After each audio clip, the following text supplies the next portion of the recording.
பதவிக்கு சுகம் கிடைக்குமா, பணம் கிடைக்குமா, எந்த கட்சியில் கூட்டணி போனால் செல்வா பணம் கிடைக்கும், சீட்டு கிடைக்கணும்.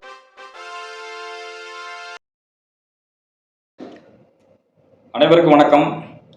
விழித்தமிழா சேனலை சப்ஸ்கிரைப் செய்து ஆதரவளிங்கள். நியூஸ் 18 தொலைக்காட்சியில் விவாத நிகழ்ச்சியில் தான் தமிழ் கட்சியோட திட்டங்களை சாத்தியமில்லாது என்று ராஜகம்பீர ரப்பேஸ் அவர்களும், சீமான் ஃபுல் டைம் அரசியல்வாதி அப்படின்னு சொல்லியிருக்கிறது. அதே சமயத்தில் இந்த நாம் தமிழ் அறிக்கை ஊற்றி இடுமான கருத்தியை கூறிய என்ன பதில் கூறுகிறார் பார்த்தீங்கன்னா, அதை பற்றி தான் அந்த காதலில் நம்ம முழுசாக பார்க்க போகிறோம். இந்த சீமானோட தேர்தல் அறிக்கை குறித்து நீங்கள் என்ன நினைக்கிறீங்க, சாத்தியமா சாத்தியம் இல்லையா அப்படின்னு நெறியாளர் காயத்ரி அவர்கள் கேட்குறாங்க. அது ராஜகம்பீர அப்பாஸ்ங்கிறவர் இலவசம் என்பது தேவை என்பதற்காக பேசிக்கொண்டிருக்கிறார். அதே சமயத்தில் என்ன பண்ணுறோம்னாக்க, இப்போ இலவசம் கொடுக்கறதுனால தான் வாக்கு பறிப்பதற்காகத்தான் இலவசம் கொடுக்குறார் என்று சீமான் குற்றச்சாட்டு அது கூறுகிறார். அதாவது அவன் மக்கள் நிலையான ஒரு வாழ்க்கையோ ஒரு வேலை வாய்ப்பையோ நிரந்தரமாக அமையும் வரை அவனுக்கு நம்ம இலவசம் கொடுக்க தேவைப்படுகிறது. அதாவது என்ன சொல்ற பார்த்தீங்கன்னா, மீன் பிடிக்க கற்றுக்கொடு, மீனை கொடுக்காது என்று சீமான் சொல்லுகிறார். ஆனால் இவர் என்ன அப்பா சொல்றதுன்னா, அந்த அவங்க வாழ்க்கை நிரந்தர வேலை கிடைக்கும் வர அது வரைக்கும் நம்ம மீனை கொடுக்க வேண்டியிருக்குது அப்படின்னு சொல்கிறார். அந்த மீன் தான் நீங்கள் வாக்கு கொடுக்குற நோக்கம். நீங்கள் மீனை கொடுக்க என்ன பண்ணுவான், அவன் பிடிக்கணுங்கிற எண்ணமே வராது, அவனுக்கு கற்றுக்கொள்கிற எண்ணமும் வராது. அதில் அந்த செயல் தான் நீங்கள் செய்து கொண்டிருக்கிறீங்க. அது மட்டும் இல்லாமல் நம்ம சொல்கிறீங்கன்னாக்கா, சீமானை எல்லாமே சாத்துன்றாரு, தன்னாட்சியில் எல்லாத்தையும் நிறுவனம் சொல்கிறாரு. இது எப்படி சாத்து இல்லை? இத்தனை ஆண்டுகளாக 5 ஆண்டு காலம் ஒரு அரசியல் இருக்கிறாரு. ஆனால் இது வரைக்கும் ஒரு எம்எல்ஏ எப்போ சீட்டு இல்லை, வாக்கு சட்டம் ஒதுக்கிட்டே போனார். இதை வச்சு எப்படி ஒரு நீதிமன்றத்தை தமிழில் வாதவாடுவான்னு சொல்லிட்டு இருக்காரு. ரயில்வே திட்டம் தமிழில் பராமரிப்பு திட்டத்தை கொண்டு வருவான்னு சொல்கிறாரு. இதெல்லாம் எப்படி சாத்தியம்? என்ன வேணால் சொல்லலாம், முடியாதுன்றப்ப என்ன சொல்லலாம் அப்படின்னு ஒரு கதை சொல்லிட்டு இருக்காரு. இன்னொன்று சொல்லாமல், அப்போ நாங்கள் இப்போ இலவசம் கொடுத்தா ஜெயிக்கிறோம்னு சொன்னாக்க, அப்போ பணம் இருக்கிறவங்க தான் ஜெயிக்கிறோம்னு சொன்னாக்க பாஜக பணம் இல்லையா?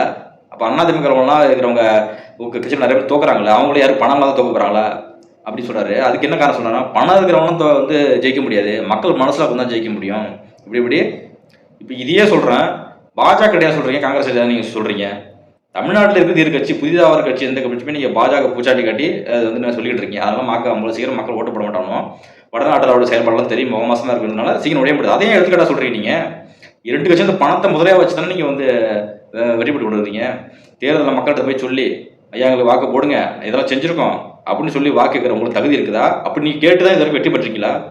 பணம் தான் பிரதமனாக இருக்கிறது, வாக்குகளை காசை அள்ளி தெளிக்கிறீங்க, இலவசம் அள்ளி கொடுக்குறீங்க. அப்போ இதெல்லாம் செஞ்சு தான் வாக்கு பறிக்கிறீங்க, அப்பட்டமாக தெரிகிறது. நீங்கள் பணம் இருக்கிற வச்சுன்னா, பணம் ஒன்று இல்லைன்னா ஓட்டலன்னா இந்த 2 காட்சியும் ஒரு நொடியில் தூக்கி எறியப்படுற மக்கள்.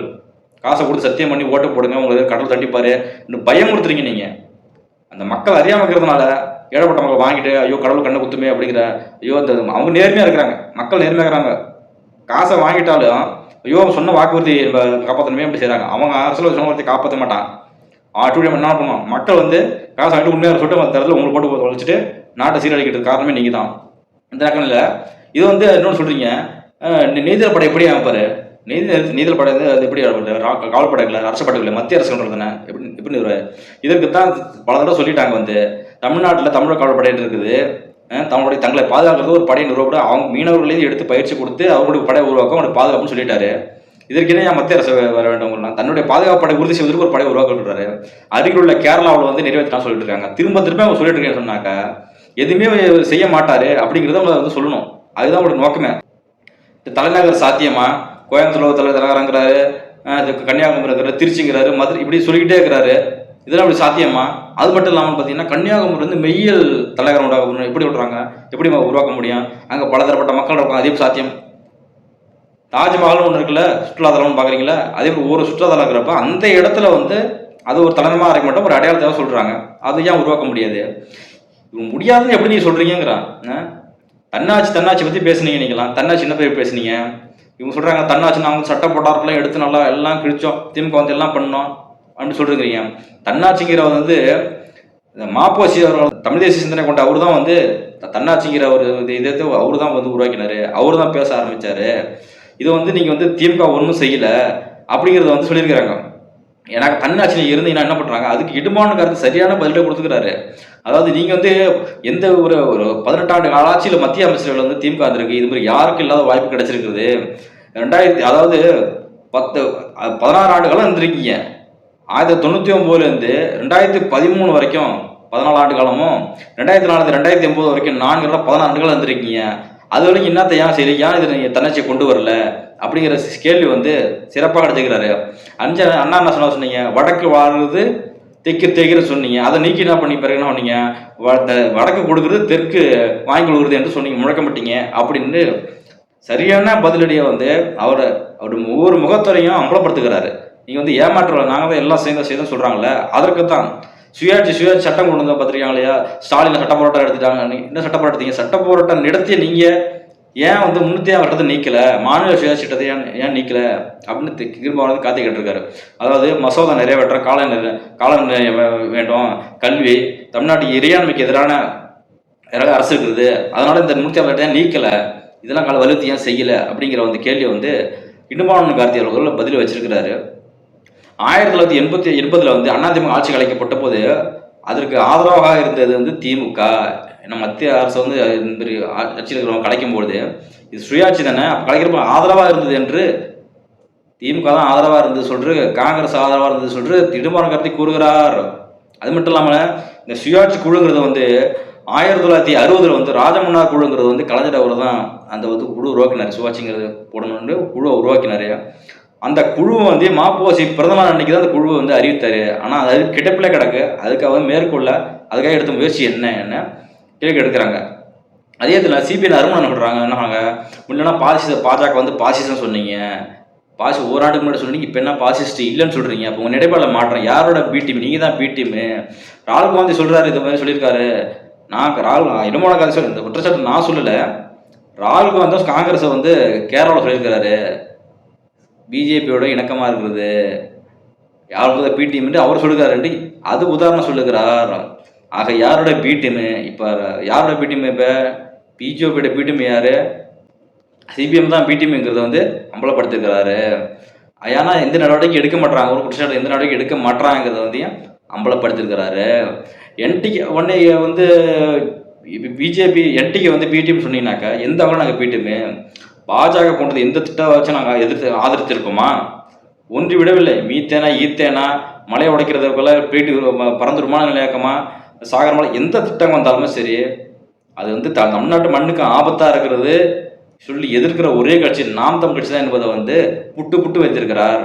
உங்களுடைய கேள்விகளுக்கும் நீங்கள் மீன் எப்படி மீன் கொடுத்து கொண்டே இருக்க வேண்டும், அவங்க கற்றுக்கொள்ள வர இத்தனை வருஷத்து நாடுகள் என்ன பண்ணி கொடுத்தீங்க, நீங்கள் கொடுத்துக்கிட்டே இருக்கிறீங்க ஒழிஞ்சு நீங்கள் கற்றுக் கொடுக்க என்னத்தை விரிவுபடுத்துனீங்க, வேலையை உருவாக்குறதுக்கோ அவனை பிடிக்கிறதுக்கும் மீன் பிடி கற்றுக் கொடுத்துருக்கும் இது வரைக்கும் என்ன பண்ணுறது இல்லையே. காசை மட்டும் கொடுத்துக்கிட்டே இருக்கிறீங்க, பப்பை கொடுத்துட்டு தேர்தல் கடலை மட்டும் வாக்கு பறிக்கிறதுக்கு தான் உங்களுடைய முகத்திரையை அம்பலப்படுத்திருக்கிறார். ஐயா ரவீந்திர துரைசாமி அவர்கள் வந்து சீமானவர் புல்டமா அரசியல்வாதி அப்படின்னு சொல்லியிருக்காரு. ஏன்னாக்கா மற்றவங்களாம் பார்த்தீங்கன்னாக்கா இடத்திலெல்லாம் வந்து வெளியேறிட்டாங்க கோழைகள் அப்படின்னு யார் மட்டும் இல்லை எல்லாத்தையும் பார்த்துருக்காரு. அதிமுக சரி, காங்கிரஸும் சரி, விஜயும் சரி, எல்லாம் களத்தை விட்டு ஓடி போன கோழைகள்னு ஐயா ரவீந்திரசாமி சொல்லியிருக்கிறாரு.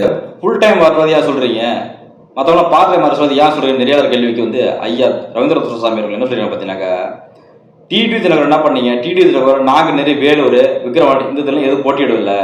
ஆரம்பத்தில் தண்ணி கட்சி ஆரம்பிச்சு 2.5% ஓட்டுக்கிட்ட வாங்கினாரு, சரிதான். அதுக்கு பிறகு என்ன பண்ணீங்க, இந்த இடைத்தேர்தலாம் போட்டியிடவே இல்லை. ஆர்கே நகர் தனியாக போட்டி என்ன பண்ண இடைத்தேர்தல் என்ன பண்ணினா 50% ஓட்டு வாங்கினார்ல, வாங்கணும். அதுக்கு பிறகு என்ன பார்த்தீங்கன்னா இந்த பிஜேபியோட கூட்டு வச்சாங்க, அதுக்கு பிறகு இடைத்தேர்தலும் போட்டியிடல, பிஜேபி கூட்டு வச்சனால அந்த 2% ஓட்டு முடிஞ்சு போச்சு. அதோட அது மக்கள் அரசியலில் ஈடுபடலை, பயந்தாமலை கூட வெளியேறிட்டாங்க. அதே போன்று கமலஹாசனை பார்த்தீங்கன்னாக்கா மக்களவை தேர்தலில் 38 தொகுதியில் போட்டிட்டாரு. ஒரு தொகுதி காஞ்சிபுரம் வந்து அவங்க விட்டாங்க அப்படி சொல்கிறாங்க, அவங்க போட்டியிடலை. அந்த தேர்தலையும் கமல் அவர்கள் பார்த்தீங்கன்னாக்கா 4% ஓட்டுக்கிட்ட வாங்கினாரு. வாங்கி அதுக்கு பிறகு என்ன பண்ணாரு, அதே பேர் அவரும் சரி. அதே போல் இந்த இடைத்தேர்தலில் பார்த்தீங்கன்னாக்கா நாங்குநேரி, வேலூர், விக்கிரவாண்டி, அப்புறம் இந்த தேர்தல் போட்டிடாமல் களத்தில் விட்டுட்டு ஓடி கோழைகள் பயந்தாமொழிகள். அதனால மக்கள் மத்தியில் இதெல்லாம் பாற்ற மாற அரசியல் அப்படிங்கிறத வந்து அம்பலப்படுத்திருக்கிறாரு. அது சமயத்தில் பார்த்தீங்கன்னாக்கா அதாவது அந்த நாங்குநேரில் போட்டிடும் போது பார்த்தீங்கன்னாக்கா சீமான் வந்து கருநாடவரை தோத்து போயிட்டாரு, அவரோட வாக்கு குறைவாயிட்டாரு, மக்கள் மத்தியில் குறைச்சு பொய்யான பிரசமப்படுத்தி அது விளம்பரப்படுத்தி கொடுத்தாங்க செய்திகள்லாம். ஏன்னா ஹரிநாடாரு அவர் அதே சமயம் சார்ந்தவர் தான், அது தொகுதியில் கம்மியாயிட்டாருங்கிறத நாம் தமிழ் வீழ்கின்றது போல சொல்லுகின்ற ஒரு கட்டமைப்பு வந்து நீங்கள் வந்து போட்டு அதையே போட்டு காமிச்சிங்க. இந்த இழிவான அரசியல் மீடியா செஞ்சதுங்கிறது வந்து அந்த இடத்துல அம்பலப்படுத்தியிருக்கிறாங்க. கருணாவுக்கு 50% வாக்கு வாங்கிட்டாருன்னு பெருமையாக சொல்லி கொண்டிருக்கிறீங்க. ஏன்னா சீமான் வந்து கீழே போயிட்டாருன்னு சொல்லிட்டு அதை வந்து அந்த அளவுக்கு செய்தியாக மீடியா போடுறாங்கன்ட்டு 5000 சொல்லிடுறாரு. இதுதான் உண்மை. ஏன்னு கேட்டீங்கன்னாக்கா தமிழர் அரசியலை வீழ்த்துறதுக்கு வந்து தான் வந்து ஒரு கட்சியும் வந்து கொண்டிருக்கிறாங்க. அதே சமயத்தில் கர்நாடகா நாம் தமிழ் கூட சேராமல் தனியாக போட்டு சுயேட்சையாக போட்டிட போது அதில் வாக்கு குறைந்து விட்டார். சீமான் செல்வா குறைந்துங்கிறத வந்து குறைஞ்சிட்டு கட்டமைச்சு முயற்சிங்கள. ஆனால் அதுக்கப்புறம் என்ன பார்த்தீங்கன்னாக்கா 6% கிட்ட வாக்கு வாங்கி அடுத்த கட்டத்தை நோக்கி வந்துட்டாங்க. இப்போ என்ன பண்ணாங்க, 8% வாங்கி விட்டு அது மாநில கட்சியை அங்கீகரிச்சிட்டாங்க. அதுதான் என்ன திருமணம் விளைஞ்சாலும் எடுப்படாதுங்கிறது தான் அது எடுத்துக்காட்டு. அதே சமயத்தில் பார்த்தீங்கன்னாக்க விஜயகாந்த் என்ன பண்ணு பார்த்தீங்கன்னாக்க அவர் விஜயகாந்த் அவ்வளோ சீக்கிரம் வந்து 8% ஆரத்தில் வாங்கலை. அவர் பல படம் நடிச்சிருக்காரு, மக்கள் மத்தியில் அறிவுமானவர், ரசிகர் மன்றம் வச்சிருக்காரு. அதன் மூலியம் வந்து தான் 10% 8% வாக்கு வாங்கினார், நிரூபிச்சு காட்டினார். சரிங்களா? இந்த பின்புலமும் இல்லாமல் சீமான் மாதிரி எந்த பின்புலமும் இல்லாமல் தானாக கட்சி ஆரம்பித்து கொள்கைகளை பேசி மக்கள்கிட்ட அதிகாரத்தை வரணும்னா அதுதான் சாத்தியமான அரசியல். அவர் தான் ஃபுல் டைம் அரசியல். எந்த களத்தை விட்டும் ஓடலை. நாம் மக்கள் மத்திய நினைக்கிறோன்னா வெற்றிய தோல்வி எல்லாத்திலும் பங்களிக்கணும், எல்லா இடத்துலையும் போட்டியிடணும் அப்படிங்கிறது வந்து போட்டி போட்டு காமிச்சு தன்னுடைய வாக்குத்தை உயர்த்தி காட்டுறாரு. அவர் தான் மக்களுக்கு வந்து எங்களுக்கு நிற்பார், எப்பயுமே நல்லது கெட்டது தோத்தனை விட்டு நம்ம கூட இருப்பார்கள் வந்து நிரூபிச்சுக்காரு. சீமானை என்பது வந்து தெல்ல தெளிவாக ஐயா சமயம் சொல்லியிருக்கிறாரு. இவர்களெல்லாம் என்ன பார்த்தீங்கன்னா அதுக்கு பிறகு பார்த்தீங்கன்னாக்கா இவர்கள்லாம் பிஜேபியோட கூட்டு வச்சு கதையை முடிச்சு விட்டார்கள். அதோட 2% வாங்க 4% வாங்கின ஓட்டு கூட கமல்லாம் 4% ஓட்டு வாங்கினார். அதுக்கு என்னாச்சு, 2% ஓட்டு வாங்கி சீமானோட கீழே போயிட்டாங்க எல்லாம். அது ஒரு பிஜேபி கூட்டு வச்சு அதை கதை முடிச்சுட்டு கமல் வந்து திமுக கூட போயிட்டு அதோட கதை ஓவர் முடிஞ்சு போச்சு. இப்போ எல்லாமே பிற கட்சியை மாற்று அரசியல் வந்துட்டு எல்லாமே அடுத்த கட்டத்தை நோக்கி சுயநலமாக கூட்டு வச்சு அதோட ஆட்சி முடிச்சுட்டாங்க. ஆனால் சீமான் வந்து யாரோட கூட்டு வைக்கல, மக்கள் நம்பிக்கையோட இருக்கிறன்னு சொல்லிட்டு தனித்தனி 8% வாக்கு வாங்கி உயர்ந்துக்கிட்டே இருக்கிறாரு என்பது வந்து தெல்ல தெளிவாக எடுத்து ஐயா ராமசாமி கூறியிருக்கிறாரு. இதை வந்து தான் மக்கள் மத்தியில் பார்த்து கொண்டிருக்கிறார்கள். இவர்களெல்லாம் சுயநலத்தாக வருகிறார்கள். மக்கள் களத்தில் நிற்காதவர்களெல்லாம் ஆட்சியை பற்றி எம்எல்ஏ எப்படி கிடைக்குமா, பதவி கிடைக்குமா, பணம் கிடைக்குமா, எந்த கட்சியில் கூட்டணி போனால் செல்வா பணம் கிடைக்கும், சீட்டு கிடைக்கும் நோக்க குறிக்கோளோ இருக்கிறார்கள். சீமான் மட்டும் தான் வெற்றியோ தோல்வியோ தொடர்ந்து தனித்து நிற்கிறாரு. ஒரு மாற்றியால் சொல்ல மட்டும் பார்த்தது அதை வந்து நிலைப்படுத்தி காட்டிக்கிட்டு இருக்கிறாரு. ஏன்னா மாற்றியால் சொல்லிட்டு இவரோட போனாக்க எதுவும் சாத்தியப்படுத்த முடியாது அப்படிங்கிறது தெளிவாக இருக்கிறாரு. அப்படிதான் மக்கள் உள்வாங்கிறாங்க. அது வந்து உண்மையை வந்து ஐயா துரை சமூகர்கள் கூறியிருக்காரு. பிஜேபி கூட்டு வச்சதுனால தான் எல்லாமே இவங்க கதை எல்லாமே கலந்து முடிஞ்சு போச்சு. அதிமுக வந்து கூட பிஜேபி அந்த தேமுதிக இவங்களாம் கூட்டணி வச்சதுனால அவங்க கதையை முடிஞ்சு போச்சு. ஆனால் என்டிகே வந்து அப்படி இல்லை, ஒரு தேர்தலில் வாக்கு சதம் உயர்ந்து கொண்டே வருகிறது என்பதை நிரூபித்து காட்டுறாரு. ஈரோடு தேர்தலில் பார்த்தீங்கன்னு சொல்லியிருக்கிறாரு. சரி, அடுத்த எனக்கு இடமான கார்த்திகை தேர்தல் அறிக்கையை பற்றி நீங்கள் என்ன சொல்கிறீங்க? இதை பற்றி நீங்கள் என்ன சொல்கிறீங்க? அவங்களாம் வந்து சாத்தியம் இல்லைன்னு சொல்கிறாங்க, சீமான் வந்து அடித்து விட்றாரு அப்படின்னு சொல்கிறீங்கன்னா, தேர்தல் அறிக்கை என்பது ஒவ்வொரு கட்சிகளும் தேர்தல் அறிக்கை என்பது தேர்தல் காலத்தில் தான் அறிக்கை விட்றாங்க. எப்படி வாக்கில் பறிக்கலாம் என்பதை திட்டமிட்டு அந்த தேவைக்கு மட்டும் தான் செய்கிறாங்க. நாமத்தில் வந்து தேர்தல் அறிக்கை இல்லை, இது ஆட்சி வரைவு. தேர்தல் அறிக்கை என்பது தேர்தலை நோக்கி மட்டும்தான் வாக்கு குறித்து மட்டும் தான் செய்வார்கள். இது வந்து ஆட்சி முறை என்பது எத்தனை ஆண்டு ஆட்சி நடந்தாலும் இதை நான் நடைமுறைப்படுத்துவோம், இதுதான் ஆட்சி வரமுறை அப்படிங்கிறத வகுத்து நான் செயல்படுகிறோம், ரெண்டுக்கு வித்தியாசம் இருக்குது என்று சொல்லுகிறார். ஆனால் வாக்கு அரசியலில் வந்து கோடிகளை செலவு செய்து தான் எல்லாம் வெற்றி பெறுறாங்க. ஆமாம், கோடிகளை செலவு பெறுறாங்க. இதுக்கு உதாரணமாக இருக்குதா? இவ்வளோ எங்கேயும் இலவசம் கொடுக்குறாங்க, வாக்கு காசு கொடுக்குறாங்க, இதெல்லாம் செலவு செய்து வெற்றி பெறுறாங்க. இதெல்லாம் காசு இல்லாமல் வெற்றி பெற்றாங்கன்னு உறுதியாக சொல்ல முடியுமா? ஆனால் என்டிஏ பார்த்தீங்கன்னா வாழ்க்கை அரசியல் கொடுக்குறது, வருங்கால எதிர்கால அரசியல் கொடுக்குறது, காசுலாம் கிடையாது. நான் சொல்கிறத இதை செய்ய போகிறேன், இதுக்காக வாக்கு போடுங்க நம்பிக்கை பெற்று பெறுவதற்காக அவங்க வந்து நாம் தமிழ் வச்சு பேசி கொண்டிருக்கிறார்கள். மகளிருக்கு 1000 கொடுக்குறாங்களே, அதனால் உங்களுக்கு தாக்கம் ஏற்படுமா அப்படின்னு நேரில் கேட்குறாங்க. ஐயா அருணன் அவர் சொல்கிறாங்க, சிபிஎம் தாக்கம் இருக்குது, அதனால தான் மக்கள் வாக்கு போடுறாங்க. தாக்கம் எல்லாமே மக்கள் வந்து, அதாவது மக்களுக்கு எதுவுமே இல்லாதப்போ காசை கொடுத்து 2 கட்சிகளும் காசை கொடுத்து போடுறப்ப என்ன பண்ணுவாங்க? காசு எந்த கட்சி கொடுக்குதோ அதை அதை வச்சு நமக்கு கிடைக்குதுன்னு சொல்லிட்டு நோக்கம் தான் போடுறாங்களோ வச்சு உங்களால நல்லது நடக்கணும்னு போடல, வேற வழி இல்லாமல் போடுறாங்க. அப்போ தாக்கம்லாம் ஒன்றும் இருக்காது. அதாவது இந்த காசுக்கு தாக்கம் வந்து எத்தனை நாளைக்கு இருக்கும்? தாக்கம் ரொம்ப இருக்காது. அதுவும் என்ன பண்ணீங்க, மகளிர் உரிமை கொடுத்தீங்க, என்ன கொடுத்தீங்க? 27 மாதம் கொடுக்காம 28ஆம் மாதம் கொடுத்தீங்க. குற்றச்சாட்டு வைக்கிறாரு இடமான கருதி குற்றச்சா வைக்கிறாரு. ஐயா என்ன சொல்றீங்க? கொடுத்தாலும் கொடுத்தா ஏன் கொடுத்தா சொல்றீங்க? கொடுக்கலாம் ஏன் கொடுக்கலாம் சொல்றீங்க? நீங்க சொன்ன வாக்குறுதி ஏன் கொடுக்கல? அப்போ மக்களை ஏமாற்றுறதுக்கு தானே நீங்க வந்து மகளிர் கொடுத்தீங்க. சொன்ன இடத்துல கொடுத்துணும்ல. அப்போ இது ஒரு ஏமாற்றம் தானே? நீங்க 27 மாதம் கொடுக்காம 28ஆம் மாதம் கொடுக்கலாம். அப்போ ஏமாற்றுவாள் தானேங்கிறத அமலப்படுத்துகிறார். கொடுத்தாங்களே, எப்போ கொடுத்தாலும் என்னங்க ஐயா? எல்லாம் கொடுத்தா அது என்னங்க ஐயா சொல்றீங்க? எப்போ கொடுத்தாலும் அது எப்படிங்க? தேர்தல் கடத்தில் நீ கொடுக்கணும் நோக்கம் என்னங்க ஐயா? எப்போ கொடுத்தாலும் இல்லை கொடுத்தாங்க இல்லையா என்பது அதுவரை வந்து மக்களை வந்து வாக்கு குறித்து இந்த நேரத்தில் கொடுத்தாதான் வெற்றி பெற முடியும் நோக்குறீங்க. அதுக்கும் அது மக்கள் வாக்கு உறுதி தான் கொடுக்குறாங்க. அவங்க எந்தெந்த ஒரு கட்சிக்கும் அவங்க ஒரு ஸ்ட்ராட்டஜி இருக்குன்னு சொல்கிறீங்க. ஐயா அதுக்கு தான் சொல்கிறோம் நாங்கள். இவங்க வந்து மக்களுடைய வாழ்க்கையை வந்து கிளம்புறப்பட எதிர்கால அரசியலை பார்க்கல. எந்த நேரத்தில் வாக்குறதா வாக்கப்படலாம், அந்த வாக்கு நோக்கம் மட்டும் தான் இருக்குது என்பது வந்து உங்கள் வாயில ஒப்புக்கொண்டிருக்கீங்களா ஐயா? தேர்தல் நெருக்கத்தில் கடத்த எது கொடுத்தீங்க? இதுக்கு ஒரு உதாரணம் தான் சொல்கிறாங்க என்னமோ கருத்து. தேர்தல் நெருங்க போது இந்த கடத்தில் வந்து நீங்கள் 5000 காசு கொடுத்து ஏன் கொடுத்தீங்க? உங்களுக்கு 3000 கொடுக்குறீங்க, இப்போ 5000 காசு கொடுத்துறீங்க, கேட்டால் பண்ணுறீங்க. அவங்க வந்து இப்போ பல வழியில் இந்த காசை வந்து முடக்க பார்க்குறாங்க, மக்களுக்கு சென்றக்கூடாது. அதனால உடனடியாக போட்டு விட்டோம், 5000 போட்டு விட்றீங்க. விடிய காலம் அதிர்ச்சி கொடுத்தோன்னு போட்டு விட்றீங்க. அதிர்ச்சிலாம் கொடுக்கல. இந்த காசை வந்து தேர்தல் அறிவிப்பு வந்து விட்டால் கொடுக்க முடியாது. அப்போ இது ஒரு மக்கள் வாக்கு பெறுவதை அதை தடை செஞ்சுருவாங்க சொல்லிட்டேன்னா முன்னாடி அட்வான்ஸாக போட்டு இதற்காக செலவு செய்கிறீங்க. எவ்வளோ சொல்லுங்க? 3000 கோடி மாதமாக செலவு பண்ணுறீங்களா? அந்த காசு கொடுக்குது. அந்த காசை வச்சு ஒரு தொழிற்சாலை ஒரு ஊர்லேயும் நீங்கள் ஆரம்பிச்சிங்கனாக்கா இடம் சார்ந்து இந்த பாதிப்பு இல்லாமல் ஆச்சுனாக்கா ஒரு தொழிற்சாலைக்கு 2000 ரூபாய் வேலை கொடுக்கலாமே. அந்த மீன் பிடிக்க கற்றுக்கொள்ள வரைக்கும் நீங்கள் தீனி கொடுக்கணும்னு சொல்கிற நீங்கள் இதை மாரி உருவாக்கி இருந்தாக்க இந்த 3000 கோடி செலவாகுது. நீங்கள் செலவு பண்ணுற காசை வச்சுன்னு ஒரு தொழிற்சாலையும் மக்கள் வேலை உருவாக்கினாக்க அவன் அந்த 1000 காசை எதிர்பார்க்க மாட்டான். ஆனால் அந்த திருட்டு வேலை தான் நீங்கள் தொடர்ந்து செய்து கொண்டிருக்கீங்க ஐயா. அதனால வாக்கு குறித்து தான் நீங்கள் பேசிக்கிட்டு இருக்கீங்க. வாக்கு குறிவைத்து தான் நீங்கள் பேசிக்கிட்டு இருக்கீங்க. உங்கள் உப்பு கொண்டது நின்றுங்க ஐயா. நீங்கள் வாக்கு குறிவைத்து தான் உங்களுடைய திட்டம் இருக்கிறது வந்து மக்கள் வாழ்வு என்பது உங்களை வந்து அம்பலப்பட்டு கொண்டிருக்கிறது. அது மட்டும் இல்லாமல் வேலை எப்படி கொடுப்பாரு? சீமான் வந்து எப்படி வேலை கொடுப்பாரு?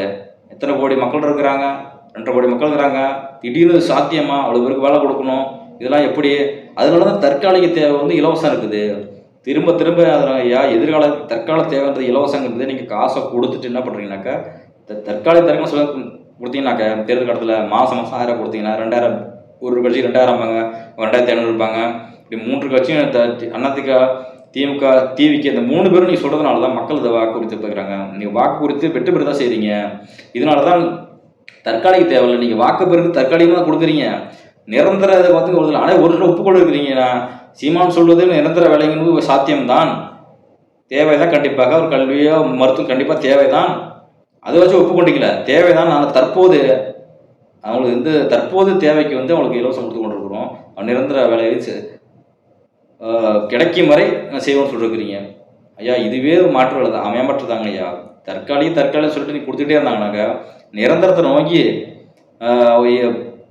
அவங்க ஒருவேளை இந்த ஆட்சிக்கெல்லாம் வந்து நிரந்தரமாக அவங்களுக்கு வேலை கொடுக்க எண்ணமே வராது ஐயா. அவங்க குறிக்கோளே ஆட்சியை கைப்பற்றணும், கொள்ளையடிக்கணுங்கிறதாக இது போன்ற எத்தனை கோடினாலும் செலவு செய்வாங்க ஐயா. திருப்பி கடனை வந்து நம்ம மீது கட்டுவாங்க ஐயா. அதுக்கு அது வந்து அதுதான் நடந்து கொண்டிருக்கு இது வரைக்கும். ஆனால் நீங்கள் என்ன சொல்கிறீங்க பார்த்தீங்கன்னா, இந்த இலவசத்தால் மக்கள் எவ்வளோ வந்து லாபத்தை பெற்றாங்க பார்த்தீங்களா? எவ்வளோ கேஸ் தட்டுப்பாடு வந்துச்சு. இது வந்து எளிய மக்களுக்கு அடுத்தட்டு மக்கள் தான் தெரியும். ஒரு பேருந்தில் போகிறதோ, ஒரு கல்வி பசங்க படிக்க போகிற பேருந்து செலவாக்குறதோ, இலவச பேருந்தோ, இதெல்லாம் அவங்களுக்கு அனுபவிக்கிற மக்கள் தான் தெரியும். இது எவ்வளோ பயன்பாடாக பார்த்தீங்கன்னா, இப்போ கேஸ் விலை தட்டு கொடுக்குறப்போ அதனால் இலவசம்லாம் ஏறி போடுச்சு. இலவசம்லாம் ஏறி போகிறப்ப உணவுப் பொருள்லாம் பார்த்தீங்கன்னா 5-10 கூட்டிட்டான். அப்போ இந்த மக்களுக்கு எவ்வளோ 1000 ரூபா வச்சு எல்லாத்தையும் செஞ்சுருவாங்க இல்லைங்க ஐயா. நிரந்தரமாக ஒரு வேலை இருந்ததுன்னா மாதம் ஒரு 5000 10,000 சம்பாதிக்கிற வேலை இருந்ததுனாக்கா அது எவ்வளோ பயனுள்ளதாக இருக்குமா? நான் 1000 ரூபா கொடுத்துட்டேன் போது வந்து இது எடுத்துக்கிட்டா சொல்கிறீங்களே ஐயா. இலவசம் என்பது வரவேற்கப்படுதுன்னு சொல்கிறீங்க. இது வரவேற்கலாம் படலங்க ஐயா. நீங்கள் கொடுத்து உங்களை ஆசையை வச்சு வச்சுருக்கீங்க ஐயா. அவங்க மக்கள்லாம் வரவேற்கலங்க ஐயா. இலவசம் வந்து அடிப்படை தேவையான கல்வி, குடிநீர், மருத்துவம் இதுதான் இலவசமாக இருக்கணும். அது தரமாக செய்யணும்னு சீமான் சொல்கிறாரு ஐயா. நீங்கள் வந்து இலவசத்தை வந்து இது போன்ற தேவையற்ற இலவசம் கொடுத்து மக்களை ஆசையை தான் தூண்டுக்கிறீங்க. அதுதான் முக்கிய காரணம். ஆகமத்தில் என்டிகே வந்து தன்னாட்சின்னு சொல்கிறீங்க. அதாவது என்டிகே வந்து தன்னாட்சி இருந்தால் தான் இது எல்லாத்தையும் சாத்தியப்படுத்த முடியும். ரயில்வே வந்து தமிழ்நாடு அரசு பராமரிப்பு கொண்டு போடும். அதாவது தமிழ்நாடு சம்மந்தப்பட்ட விஷயத்தை பார்த்தீங்கன்னாக்கா டனரா மாட்டு தான் சரி, இல்லை இந்த படைய ஏதாவது எதுவாக இருந்தாலும் தன்னாட்சி வேண்டும். அந்த தன்னாட்சி அதிகாரத்துக்கு வந்து பார்த்தீங்கன்னாக்கா, நீங்கள் செயல்படுத்த முடியாது. இதுக்கெல்லாம் பிஜேபி முட்டுக்கட்டையாக இருக்கும், என்ன பண்ணுவீங்க அப்படின்னு கேட்டிருங்க ஐயா. நீங்கள் பிஜேபி முட்டுக்கட்டையாக தான் இருக்கும் தான் ஐயா, அதோட வேலையை தான் செய்வாங்க. நம்ம அதிகாரத்தை படுத்தி விட்டால் நம்ம சைடில் எந்த சைடு குற்ற பின்னணியும் இல்லை அப்படின்னாக்கா, மாநில உள்ளாட்சி கட்டுப்பட்டு எதை செயல்படுத்த முடியும் கண்டிப்பாக செலுத்த முடியும் ஐயா.